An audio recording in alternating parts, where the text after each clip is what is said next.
Уже в четверг на сцене Абхазского государственного драматического театра состоится премьера спектакля «Килишбей» в постановке Государственного молодежного театра. Драма Анзора Мукба «Килишбей» об истории Абхазии начала XIX века.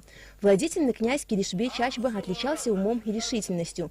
За время своего правления он сумел объединить всех дворян и усилить центральную власть. Лавируя между Россией и Турцией, он мечтал о независимости Абхазии.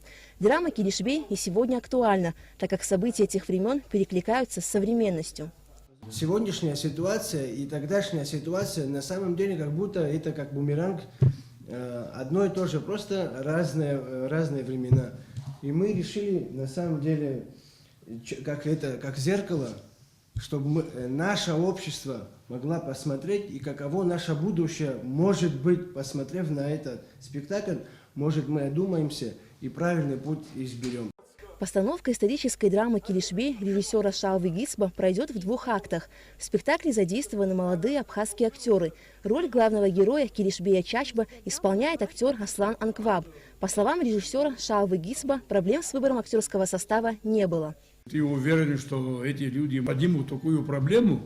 Вот это, об этом надо было подумать. Я подумал, я думал, что уверен, что они смогли это сделать. Я не ошибся. Вместе с тем у Государственного молодежного театра немало трудностей. Из-за отсутствия костюмеров порой актеры сами шьют наряды, своими руками строят декорации. Но несмотря на проблемы, каждый актер с полной ответственностью подходит к любимому делу. Постановку исторической драмы «Килишбей» зрители увидят 18, 19 и 25 января на сцене Абхазского государственного драматического театра. Али Катрапш, Астамур Гожба, Абхазское телевидение.